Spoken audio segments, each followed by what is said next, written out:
റിയാക്ഷനുകളുണ്ട്. പുതിയൊരു വീട്ടിലോട്ട് ഏവർക്കും സ്വാഗതം. 2005 റിലീസായിട്ടുള്ള മലയാള ചിത്രമാണ് അനന്തഭദ്രം. അനന്തഭദ്രം എന്ന സിനിമയിലെ സീനാണ് നോക്കാൻ പോകുന്നത്. നേരെ വീട്ടിലോട്ട് പോകാം. അതിന് മുൻപായിട്ട് നമ്മുടെ ചാനൽ ആദ്യമായിട്ട് കാണുന്ന പ്രേക്ഷകരൊക്കെ ഉണ്ടെങ്കിൽ നിങ്ങൾ നമ്മുടെ ചാനൽ ഇപ്പോൾ തന്നെ ഒന്ന് സബ്സ്ക്രൈബ് ചെയ്ത് വെക്കുക.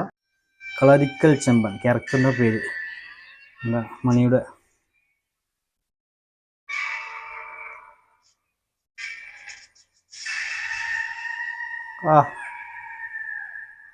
ദിഗംബരൻ, മനോജ് കെ ജയൻ.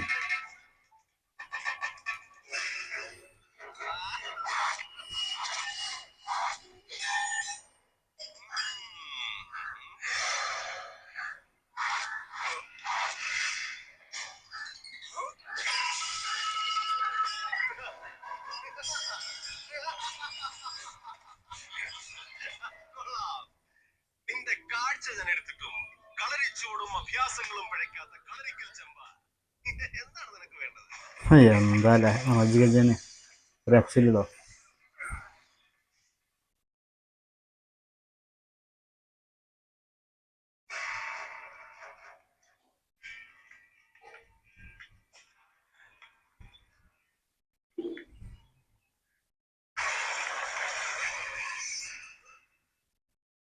ഈ സിനിമയില് കലാഭവൻ മണിയുടെ ക്യാരക്ടറിന് കാഴ്ചയില്ല.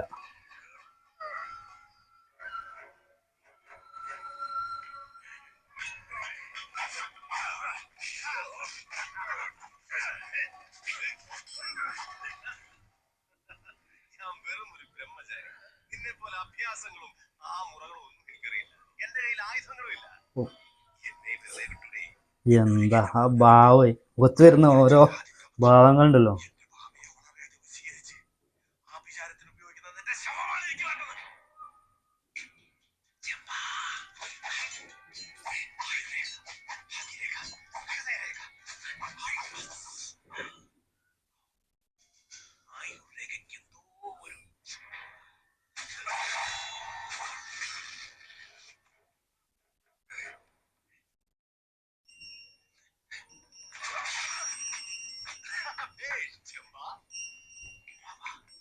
ചെമ്പ, കളരിക്കൽ ചെമ്പൻ.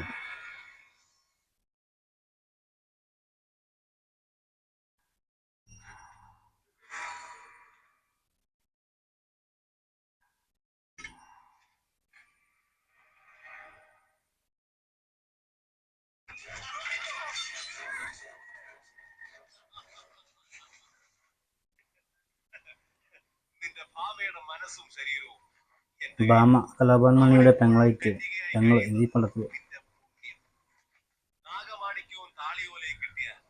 നാഗമാണിക്യം താളിയോല.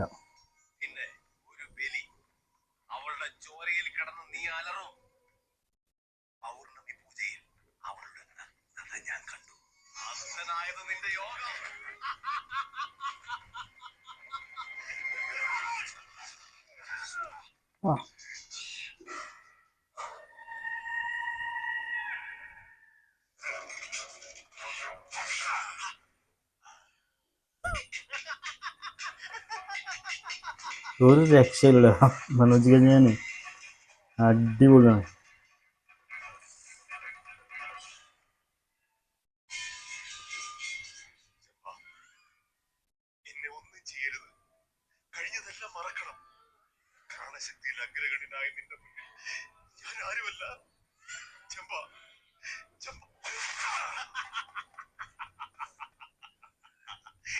റിയാസൻ, ഭാമ എന്ന ക്യാരക്ടർ അവതരിപ്പിച്ച റിയാസനാണ് അതിൽ.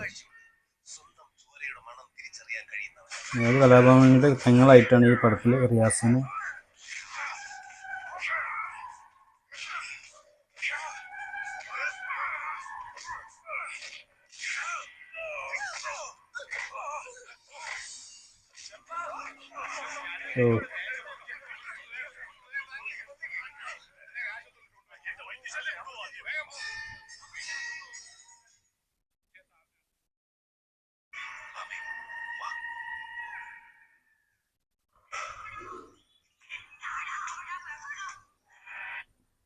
നല്ല സീനായിരുന്നു, നല്ല അടിപൊളി ഒരു സീനായിരുന്നു. നമ്മളെ ദിഗംബരനും നമ്മളെ കളരിക്കൽ ചെമ്പൻ, അതായത് കലാഭവൻ ക്യാരക്ടറും തമ്മിലുള്ള ഒരു നല്ലൊരു അടിപൊളി സീനായിരുന്നു. അനന്തഭദ്രം എന്ന സിനിമയിലെ സീനാണ് കണ്ടത്. 2005 സിനിമ റിലീസായിട്ടുള്ളത്. സന്തോഷ് ശിവനാണ് ഈ ചിത്രത്തിൻ്റെ സംവിധായകൻ. നമുക്കറിയാം സന്തോഷ് ശിവന കാരണം ഒരുപാട് പ്രമുഖ ചിത്രങ്ങൾക്ക് ക്യാമറ ചലിപ്പിച്ചിട്ടുള്ള വ്യക്തി കൂടിയാണ് സന്തോഷ് ശിവൻ. അദ്ദേഹത്തിൻ്റെ തന്നെ സിനിമയാണ് മലയാളത്തിൽ ഇറങ്ങിയിട്ടുള്ള ഉറുമി. അതുപോലെ ഒരു സിനിമ കൂടി ഉണ്ട്, ജാക്കാഞ്ചിൽ. ആ പൊട്ടി പടം, ഏറ്റവും നല്ല പൊട്ടി പടമായിരുന്നു ജാക്കാഞ്ചിൽ. മഞ്ജു വാര്യർ വെച്ച് ഇറങ്ങിയ പടം. അപ്പോൾ അദ്ദേഹത്തിൻ്റെ ഏറ്റവും നല്ല പടം തന്നെയാണ് അനന്തഭദ്രം. ഏകദേശം 5ഓളം കേരള സ്റ്റേറ്റ് ഫിലിം അവാർഡ്സ് കിട്ടിയിട്ടുള്ള ചിത്രമാണ്. പല വിഭാഗങ്ങളായിട്ട്, അത് ക്യാമറ, അതുപോലെ മേക്കപ്പ്, മ്യൂസിക്, എഡിറ്റിങ്, അങ്ങനെ ഒരുപാട് വിഭാഗത്തിൽ വെച്ച് 5ഓളം കേരള സ്റ്റേറ്റ് ഫിലിം അവാർഡ് 2005 ലഭിച്ചിട്ടുള്ള ഒരു സൂപ്പർ ഹിറ്റ് സിനിമയാണ് അനന്തഭദ്രം. അപ്പോൾ അതിൽ നായകനായിട്ട് വന്നുള്ള പൃഥ്വിരാജാണ്. പക്ഷേ നായകനേക്കാൾ കയ്യടി കിട്ടിയിട്ടുള്ളത് ഈ ഒരു ദിഗംബരം എന്ന മനോജ് കെ ജയൻ്റെ ക്യാരക്ടർ തന്നെയാണ്. അതുപോലെ തന്നെ നമ്മുടെ കലാഭവൻ മണിയുടെ ക്യാരക്ടറായിട്ടുള്ള കളരിക്കൽ ചെമ്പൻ എന്ന ക്യാരക്ടർ അടിപൊളി ക്യാരക്ടറായിരുന്നു, സൂപ്പർ ക്യാരക്ടറാണ്. അപ്പോൾ എന്തായാലും നല്ലൊരു സിനിമ തന്നെയാണ് അനന്തഭദ്രം. നമ്മുടെ വീഡിയോ ഒക്കെ ഇഷ്ടപ്പെടാൻ നിങ്ങൾ ലൈക്ക് ചെയ്യാൻ മറക്കരുത്. അതുപോലെ ആദ്യമായിട്ട് കാണുന്നവരുണ്ടെങ്കിൽ മറക്കാതെ നമ്മുടെ ചാനൽ ഇപ്പോൾ തന്നെ നിങ്ങൾ സബ്സ്ക്രൈബ് ചെയ്യുക. തൊട്ടടുത്തുള്ള ബെല്ലൈക്കൺ കൂടി ഒന്ന് എനേബിൾ ചെയ്ത് വെക്കുക. വീണ്ടും മറ്റൊരു വീഡിയോ ആയിട്ട് കാണാം.